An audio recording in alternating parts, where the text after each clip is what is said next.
Porque esse osso foi encontrado na província de Xango, precisamente, que à época era o Congo belga. Foi encontrado por pesquisadores belgas em 1960.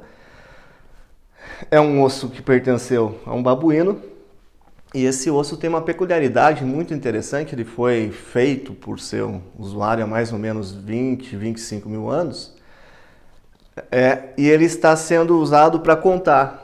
Está sendo usado para contagem. Notem aí no slide que ele tem riscos que foram feitos deliberadamente, que não são aleatórios e que servem para contar alguma coisa, contar algum ciclo, alguma caçada, enfim. Mas essa é a história precisamente do número 1. Né? Se você pensar como o número 1 surgiu e como as sociedades primitivas precisavam só do 1 ou do muitos, né? Você vai entender que antes da Revolução Agrícola, nós não vamos ter necessidade de um idioma, por assim dizer, de linguagem escrita, fonética e tudo mais. Então, se você olhar para povos como em Papua Nova Guiné, ou os aborígenes australianos que ainda mantêm sua cultura de 50 mil anos, de 45 mil anos, eles ainda utilizam esse procedimento, que é o procedimento do 1 ou do muitos. Eu não preciso de uma linguagem complexa de 2, 3, 4, 5, 10, uma notação complexa, né?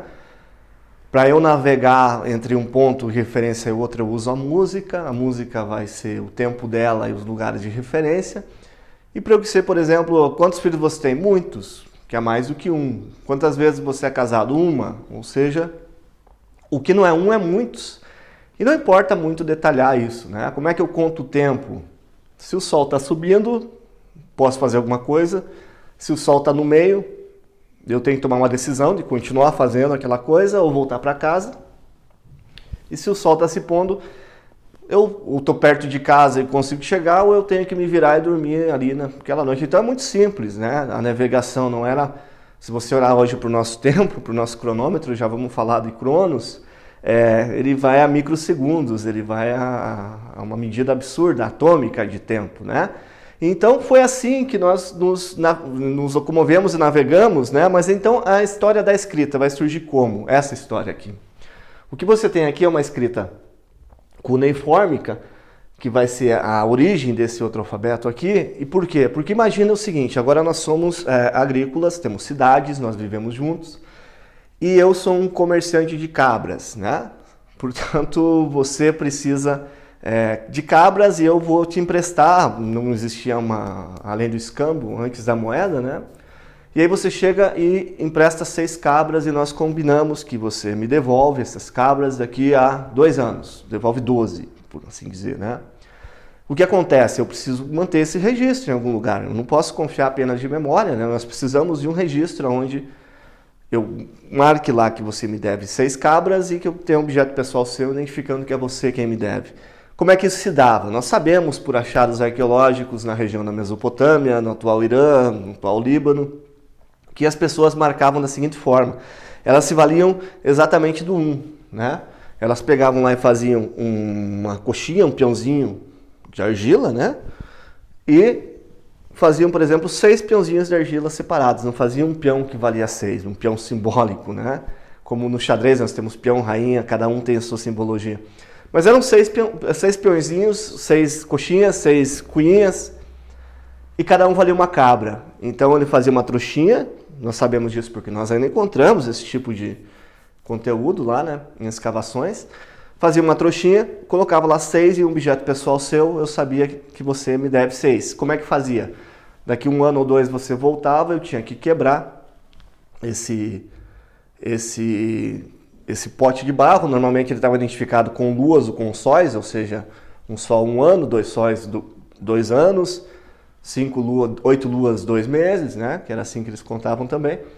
Mas eu tinha que quebrar, eu tinha que destruir o meu arquivo, o meu PDF ali, né? Feito de argila para saber quanto você me devia. Então alguém teve a ideia, nós sabemos disso também por achados arqueológicos, alguém teve a ideia de colocar os peõezinhos lá dentro, mas fazer marquinhas cuneiformicas como essas aqui, dizendo que eram 6 cabras, 6 vacas, 6 alguma coisa, né? E aí, nota que a gente acha isso por muito pouco tempo, porque as pessoas descobriram que o bonequinho, o referencial material já não é, o osso de Xango, né, o material já não era mais necessário, só as marcas bastavam para eu saber que eu tenho 6 cabras e a ver com você, ou coisa parecida. E da onde vem as letras, né? A gente aprende lá o A, o B, o C como coisas despregadas da natureza, mas não, a origem delas também é natural, a origem delas também é desse processo, né? Se você olhar, por exemplo, peguemos o exemplo da letra A, você me deve 6 vacas, então eu vou desenhar lá, ó, um tourinho, uma vaquinha. Como é que se fala? Se fala vaca em fenício ou em egípcio? Apis, apis. Então eu vou escrevendo cada vez mais rápido, como a gente quando está aprendendo a escrever lento, né? Depois a gente se torna rápido até demais, ficam uns garranchos, né? Mas assim, ó, a coisa vai evoluindo de forma que eu tenho o apis grego, egípcio. Lembra que os egípcios são pictóricos, eles desenham a coisa, então apis, até chegar ao fonema, ao som do nosso alfabeto greco-romano, que é o A, que nada mais é que um boi de ponta cabeça. Né? Nós mantivemos a essência do desenho do boi e mantivemos o som A, ou seja, há uma origem natural da nossa linguagem também, que às vezes a gente aprende e não sabe disso. Isso é com todas as letras. B vem de becos, que é pão, né? Um desenho de 2 pães e assim por diante. Já na linguagem, por exemplo, do mandarim chinês, eles mantêm ainda a ideia do desenho, né? O que evolui a forma de desenhar. Por exemplo, 2000 anos antes de Cristo, isso era o ideograma de barco. Ele evolui um pouquinho, ele deita e hoje, note que parece um barco com um leme aqui, né? 2 pessoas sentadas. Hoje é um mandarim moderno. Portão acontece exatamente da mesma forma. Então, eu convido vocês aí, já que estamos fazendo isso pela internet, que abram outra página aí, né? E pesquisem um jornal, um site em mandarim, você vai ver que eles não escrevem como nós, eles escrevem em colunas, e você também vai descobrir outras culturas que os árabes, por exemplo, leem da direita para a esquerda, ao contrário de nós, os hebreus também. Ou seja, a linguagem é também ela um processo cultural, um processo histórico, um processo que tem raízes materiais, né? E que se originou da imagem até chegar nisso que é a coisa da linguagem falada, com a qual eu posso fazer conceitos, com a qual eu posso falar de coisas que são, como um boi, e posso falar de coisas que não são, como um unicórnio, posso ter conceitos de unicórnio. Com a linguagem falada fonética, eu posso falar da história da Inglaterra, mas eu posso pegar, por exemplo, como George Martin, e criar uma nova história da Inglaterra, ou inspirado na história da Inglaterra, melhor dizendo, eu posso criar o mundo dos tronos, né? A Guerra dos Tronos, o mundo, as crônicas de Gelo e Fogo, onde eu vou misturar geopolítica, vou misturar a briga das famílias por trono, mas vou colocar lá dragões, vou colocar lá Dothraki, vou colocar lá mortos-vivos do gelo, vou colocar lá as crianças da floresta. Enfim, para quem não viu a série não dá para falar muito mais, senão dá spoiler, mas a linguagem fonética tem também suas raízes em imagem, né? Por isso que nós estamos falando de imagem como método. E por que nós estamos falando de imagem como método? Porque nós estamos aqui agora, um cérebro, né, falando através desse corpo e alguns cérebros me ouvindo através dos seus corpos, né? Então, nós que somos cérebros que já aprendemos como usar o A, B, C, D, nós queremos ensinar pessoas a usar o A, B, C, D. Nós que já aprendemos a ler conceitos, né? Conceito de solidão, conceito de melancolia, o conceito de saudade, né? Veja, melancolia. São sons ligados. Onde é que está a melancolia aqui? Onde é que eu posso tocar a melancolia? Ou onde é que eu posso tocar o número 2, por exemplo? Você entra na tua frente duas cadeiras, né? Por mais que elas sejam iguais, ontologicamente são 2 entes diferentes, né? Não tenho 2 cadeiras, eu tenho este e este objeto. Lembre do osso de Xango, 1 e 1. Não faz sentido para uma mente que não aprendeu a pensar conceitualmente 2 cadeiras. Por isso que é tão difícil o processo educacional, porque ele não é óbvio, ele não é imediato, ele não é intuitivo, né? Eu tenho aqui na minha frente 2 objetos que não são o mesmo, mas eu tenho que subsumir sobre o mesmo conceito de cadeira, ou subsumir sobre o mesmo conceito de xícara, ou subsumir sobre o mesmo conceito de pessoa, né? Pô, ele é tão diferente de mim, mas nós somos o mesmo, sim, somos os mesmos geneticamente, enquanto espécie, embrionariamente. Então, esse é um processo que tem história, tem uma marcha no tempo, e que foi acontecendo gradativamente, para as pessoas terem o tempo de pegar a coisa. Mas nós pegamos uma criança que está lá no mundo totalmente de descobertas, com 5, 6 anos, e queremos que ela pule todo esse processo e chegue aqui no conceito, no B mais A, Bá, C mais A, K, casa, minha casa, outra casa, uma casa de madeira, uma casa de material, uma casa maior, uma casa menor, uma casa nova, uma casa velha, uma casa antiga, uma casa marrom, né? Eu vou aduzindo cores, que são outras qualidades dos objetos, então é bastante complexo, né? A linguagem que utilizamos. Por isso que essa questão de pensar com imagens é uma forma de tentar voltar para uma forma mais primitiva de entendimento, não primitiva no sentido de rudimentar, de pior, primitiva no sentido de como o cérebro chegou a isso, né? Então nós estamos falando então dele, esse é o nosso cérebro, talvez uma das maiores evoluções da história do mundo natural, né? É por ele que nós fazemos cultura, é por ele que fazemos aprendizado, por ele que fazemos internet, celular, por ele que estamos nos comunicando e nos entendendo mutuamente, né? E o cérebro humano, ele é uma somatória evolutiva, né? O cérebro reptiliano, por exemplo, é responsável pelas funções de digestão. Ninguém está pensando para digerir o que comeu, ou para o sangue circular, ou para respirar, ou para as funções vitais se manter, né? O cérebro reptiliano guarda marcas, por exemplo, por que uma tartaruguinha é atraída para o mar quando nasce, né? A tartaruguinha é atraída pelo brilho, isso está aqui, né? Ela nasce, a mãe bota os ovos e vai embora, os ovos eclodem sozinhos, a tartaruguinha nasce, e como é que ela sabe que ela tem que ir para o mar e não para a floresta? Por quê? Porque ela vai nascer numa noite, possivelmente de lua, o mar vai estar brilhando e a floresta não, a não ser que ela nasça numa cidade. Agora esse é um problema, né? Que as tartarugas vão para a rua e não para o mar. Mas nós somos naturalmente atraídos pelo brilho. Uma questão da evolução da imagem visual, né? Ou seja, os humanos pensam também atraídos pelo brilho. Por quê? Porque nossos antepassados tinham que enxergar lá no deserto ou na savana, quilômetros de distância, um rio, e o rio brilha, o brilho nos atrai, assim como o ouro nos atrai, que em princípio é exatamente o mesmo. Então, aqui vão acontecer as capacidades primitivas da nossa existência, e esse cérebro é comum à maioria dos seres vivos com sistema nervoso. O que acontece é uma camada que vai se sobrepor, pense numa camada, falando bem rudimentarmente aqui, que é o sistema límbico, que vai ser responsável por outros tipos mais complexos de emoção, de lembranças, de afeto, de locomoção, de interpretação, de novas possibilidades, mas a mágica, por assim dizer, da humanidade vai acontecer no neocórtex, que a última camada que se desenvolveu é a mais nova. Ela se desenvolveu pelo uso de tecnologias como fogo, né? Isso usa 1/10 da energia total que consumimos.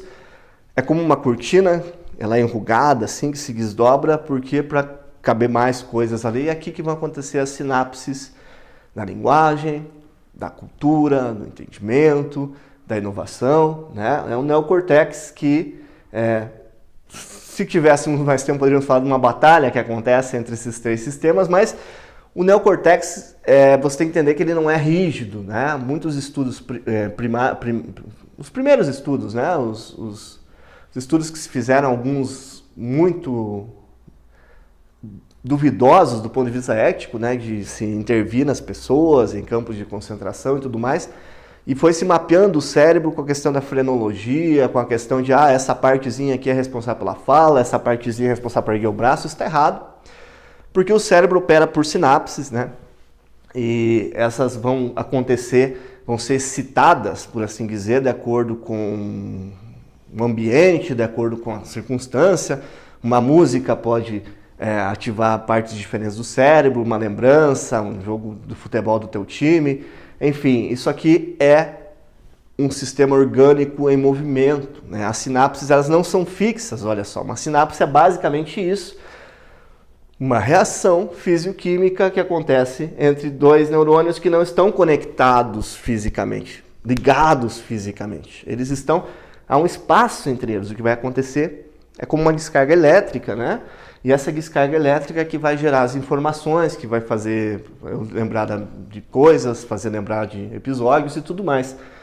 Então, uma lembrança, uma ideia, ela vai acontecer mais ou menos como isso, né? E não pode, e nada não diz que esse neurônio pode vir se conectar com esse, trazendo criatividade e inovação. E por que que é assim? É assim, pessoal, porque se não fosse assim, a existência seria insuportável do ponto de vista neurológico. Esse é um sistema nervoso, e eu coloquei a imagem histórica mais antiga que se conhece dele, né? Mostrando, por exemplo, que é uma ligação aqui no dedinho do teu pé, até aqui a parte do cérebro, né? Então tudo vai se ligar pela espinha aqui. E aí, por exemplo, quando você vai fazer uma cirurgia, o anestesista tem a informação técnico-científica onde ele deve anestesiar. Por exemplo, se é só as pernas, vai ser nessa altura, se é total, vai ser na última vértebra, e assim eu apago. O que acontecer no meu corpo não vai chegar mais no meu cérebro, nem informação de dor, né? Pode abrir meu peito e trocar meu coração, que eu não vou sentir nada, eu não vou lembrar de nada, porque eu estou anestesiado. E por que tem que ser assim? Tem que ser assim porque lembrem daquela vez que você teve uma unha encravada, ou lembra daquela vez que você teve uma dor de dente, ou lembra daquela vez que você bateu esse dedinho aqui na quina do sofá, no guarda-roupa, na geladeira.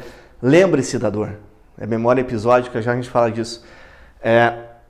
Seria insuportável se eu não esquecesse, se eu não tivesse a capacidade de esquecer as dores, esquecer as coisas, né? As dores nos ensinam, é claro que eu sei que se eu queimei a mão eu não vou mais pôr a mão no fogo, né? Mas é preciso esquecê-las também, senão a existência seria insuportável. Para quem é da área de literatura, de espanhol, e tem interesse nisso, existe um escritor argentino, né? Chamado Jorge Luis Borges, um poeta, um dos maiores poetas da língua argentina. E ele escreveu um texto chamado Funes o Memorioso. Vocês vão achar facilmente na internet.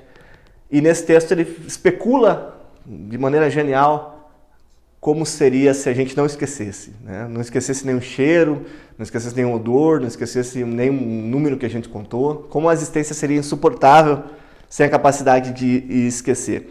Mas esse assunto de neurociência é muito interessante. Eu só vou deixar como recomendação aqui para quem não viu. Para quem viu, só vamos conversar sobre algumas coisas, sem dar spoilers para quem não viu, que é uma animação da Pixar, que é o Inside Out, de dentro para fora, acho que a tradução ficou divertidamente, que mostra, ele personifica essas ideias da mente humana em bonequinhos, como se eles estivessem ali atuando, e esses bonequinhos, cada um representa uma capacidade essencial da existência humana. Por exemplo, quem está no controle é a alegria, joy, por quê? Porque, de fato, a gente vive, todo mundo acorda da cama buscando alegria. Um time entra para jogar buscando alegria, não busca perder. Você está fazendo um curso buscando alegria, as pessoas trabalham buscando alegria. Alegria é o que nos motiva, alegria é a cenoura na frente do cavalo do pica-pau. A felicidade, né, é uma coisa que buscamos, é uma coisa complexa. Alguns dizem, como o Milor Fernandes, que ela sempre está onde a colocamos, mas nunca colocamos onde nós estamos. Outros dizem que a felicidade, isso aqui é a ideia do desenho, sem querer falar muito, que a felicidade só existe em oposição à tristeza, ou seja, eu só sei que sou feliz quando estou triste, ou que eu era feliz. A felicidade é um estado que só se reconhece de fora, não de dentro. Mas há outras características interessantes que eu gostaria de abordar aqui. Por exemplo, essa figura é do nojo. Por que o nojo é importante para o cérebro? Por que o nojo é importante evolutivamente? Olha, eu te garanto que você pode viajar ao mundo, você vai comer, vai em restaurantes do mundo inteiro, variantes da cultura, vai ter inseto no menu, vai ter carne de zebra no menu, vai ter carne de canguru, vai ter carne de crocodilo, carne de vaca, mas nunca vai ter fezes. Nunca você vai encontrar fezes no menu. Por quê? Por uma razão essencial evolutiva. Se a gente não tivesse nojo, a gente morreria intoxicado, que é o caso da cólera, que é defecar num rio e tomar água do mesmo rio sem ferver. Que é o caso de contrair germes, bactérias, micróbios, né? Então, nós todos evoluímos de pessoas que sentiram nojo. Porque sem sentir nojo, eles teriam se intoxicado com comida podre. E se eles se intoxicaram com comida podre, eles não têm como passar os genes adiante, né? Por que é importante eu sentir raiva? Às vezes é a raiva que vai fazer eu sair do meu estado natural de inércia, de estabilidade que eu estou, para procurar coisas novas, como, por exemplo, um novo mundo, como, por exemplo, ir para a Lua. Não pense que a motivação dos americanos em criar o programa Apollo não se deu porque os russos vieram antes dos soviéticos e criaram o Sputnik, que foi o primeiro objeto a orbitar a Terra. Então eles ficaram com raiva de ter sido ultrapassados e por isso falaram, vamos adiante, vamos à Lua. E agora os chineses querem ir a Marte. E assim é a humanidade. A raiva tem claro que é natural sentir raiva, o que é natural é explodir, descontar em outros e tal. O medo, por exemplo, o medo é extremamente interessante. Olha só, nós estamos vivendo num tempo de coronavírus, de pandemia, aonde que as pessoas com medo, as pessoas que têm medo, que se cuidam, que se protegem, que seguem as regras, ficam em casa, saem o mínimo possível, essas pessoas têm muito mais chance de passar seus genes adiante. Imagina que eu acho tudo isso uma bobagem, por desinformação, o que seja, e aí eu faço uma festa, por exemplo, para 150 pessoas, no pico da doença, não me preocupo com a origem, se não estão vindo de fora, não me preocupo com o histórico de nenhum. Faço uma festa, confraternizo, abraço, troco copos, enfim. Essas pessoas são temerárias, não possuem medo de ser acometidos pela doença e possivelmente alguma dessas não terá como passar seus genes adiante, né? Isso é uma questão evolutiva, isso é uma questão que muda o cérebro, né? Para quem tem interesse nisso, eu sugiro, para fins pedagógicos e didáticos, não comerciais, aqui tem o QR Code, quem quiser pode baixar aí no seu computador para ler unicamente, depois compra o livro, né? Se desinteressarem no assunto. É o livro do professor Miguel Nicoleles, é um médico brasileiro renomado, trabalha nos Estados Unidos atualmente. Trabalhar nos Estados Unidos não é sinal de ser renomado, mas é um sinal de ter uma carreira acadêmica bastante sólida, né, para sair do Brasil e chegar lá. E ele foi uma das pessoas que iniciou os estudos sobre neuroplasticidade, que mostra exatamente que o cérebro precisa ser desafiado, novos caminhos precisam ser criados nessa rede de neurônios, né? Se está difícil, por exemplo, a leitura, não fala isso, mas uma adaptação.